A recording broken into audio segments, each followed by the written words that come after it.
On va voir les implications sociales. Je voudrais vous entendre dire juste une phrase sur cet aspect de la question Emile Guérin.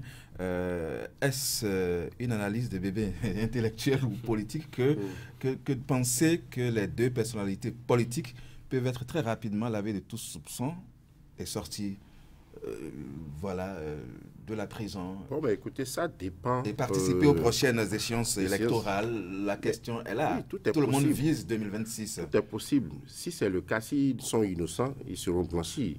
Ou s'ils même ne sont pas innocents, que le politique décide de faire de cette affaire ce qu'il veut. Quel homme politique ne peut pas se réjouir d'avoir une telle situation en main et de la manipuler comme d'habitude les politiques le font. C'est légitime, c'est normal.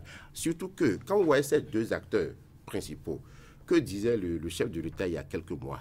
Le chef de l'État a publiquement déploré le comportement de l'ancien de M. Omeki, lui qui a participé pleinement, activement au remodelage du système partisan et qui vient annoncer publiquement, enfin, contre toute attente, serait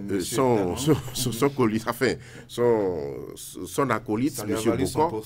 Ça lui a valu son poste, nous a-t-on dit. Alors si c'est le cas que le chef de l'État même s'est exprimé, il s'en était même offusqué. Il faut voir le ton et puis le visage avec lequel il s'était prononcé ce jour-là. Ça veut dire que ce sujet lui tient beaucoup à cœur.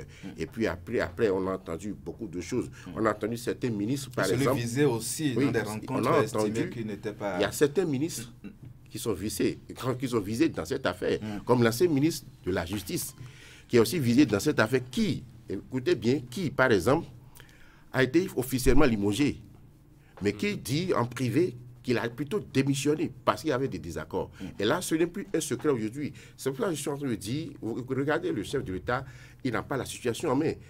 Quelqu'un qui a dit un jour publiquement qu'on ne change pas une équipe qui gagne.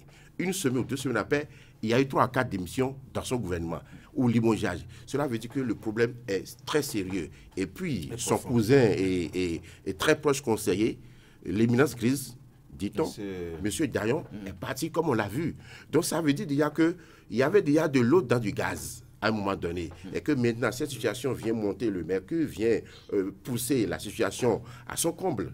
Et que nous sommes en train de voir les effets de cette dissension, de cette divergence de façon empirique.